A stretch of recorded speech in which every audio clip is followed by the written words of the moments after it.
Es por su ubicación junto a la Catedral de Santiago uno de los paradores más atractivos de Europa. Por su historia es uno de los edificios más interesantes del mundo.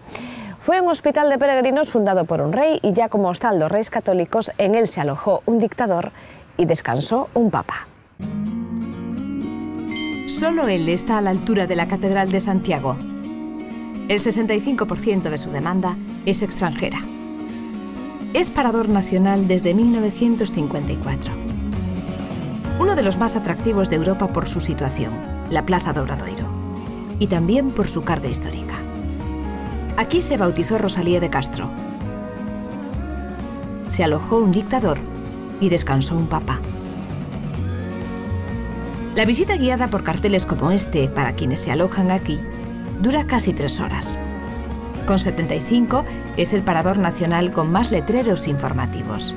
El segundo que más tiene es el parador de San Marcos de León, que debe tener unas 50 y algo. Y el tercero yo creo que es Santo Estevo de Ribas de Sil, también aquí en Galicia, que debe tener unas 40 y algo. Su historia arranca hace siglos, en 1501, cuando los reyes católicos ordenan levantar junto a la catedral un hospital de peregrinos. Un edificio gótico firmado por el arquitecto Enrique Egas, que constaría de 2 claustros y 2 plantas. El hospital atendía a unos 2000 peregrinos al año. Las condiciones en las que llegaban a Compostela elevaban el número de muertos. El depósito de cadáveres estaba aquí, en el actual restaurante del hotel. Cuando un peregrino moría, lo primero que hacían era sacarlo a la sala de autopsias, donde se miraba el tipo de enfermedad que tenía, y luego ya pasaba a la morgue, al depósito de cadáveres, que hoy en día es el restaurante dos Reis. Aquí se ponía en caja para llevarlo en un carruaje al cementerio del Hospital Real. Hoy en día este es uno de los restaurantes más importantes de la ciudad de Santiago y el más formal del parador. Tiene capacidad para 92 personas. No quedan aquí señales de aquella morgue del siglo XVI, pero sí de las caballerizas que acogió esta estancia durante los siglos XVIII y XIX. Las cadenas que aún se conservan delante de la fachada principal simbolizaban la frontera de un espacio con jurisdicción propia, donde no había pena de muerte. El administrador solo tenía que responder ante los reyes o el papa.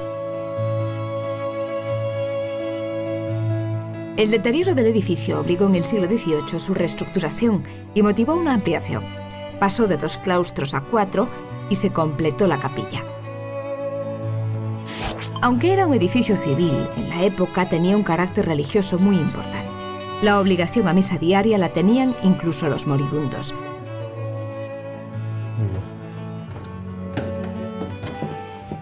Bueno, pues fíjate aquí la bóveda que tiene, y esto está situado justo encima de la sacristía baja del edificio, ¿no? De la capilla. Esta era la UCI de la época, el observatorio de agonizados. Desde aquí se decía y se escuchaba la misa. Con lo que el cura desde aquí arriba, en el centro, daba la misa y todos los enfermos estaban viendo y escuchando la misa, ¿no? Eso fue el origen. Luego ya cuando se cambió la estructura de la capilla, ya en el siglo XIX, lo que se hizo fue convertir esta sala en observatorio de agonizados. Es decir, los enfermos moribundos, los que estaban ya en sus últimos días, en su lecho de muerto, aquí tenían sus catres, sus camas, donde tenían esta balconada y desde aquí podían observar y escuchar la misa diaria, ¿no? Cuando se transforma en hotel, desaparece del hostal cualquier resto del antiguo hospital. Una de las pocas cosas que se conserva está en esta sala. Esta placa informativa del siglo XVIII en la que se explican las indulgencias en Cuaresma. Entonces, cada día de Cuaresma le explicaba qué tipo de penitencia o de indulgencia tenía, ¿no? Eso sí, rezando siempre el Padre Nuestro, el Ave María, y dando de limosna en lo que uno pudiese, ¿no? Obviamente para mantener el Hospital Real, ¿no? En el patio de San Mateo del siglo XVIII estaba la parte administrativa del Hospital Real. Se conservan hoy las puertas de caudales de la institución sanitaria. Esa puerta en su origen tenía obviamente solo una cerradura, una llave. Fijaros que hoy en día tiene 3. Bueno, en una época de la historia pues ya hubo bastante malversación de fondos. Parece que ya esto viene de antiguo en nuestro país.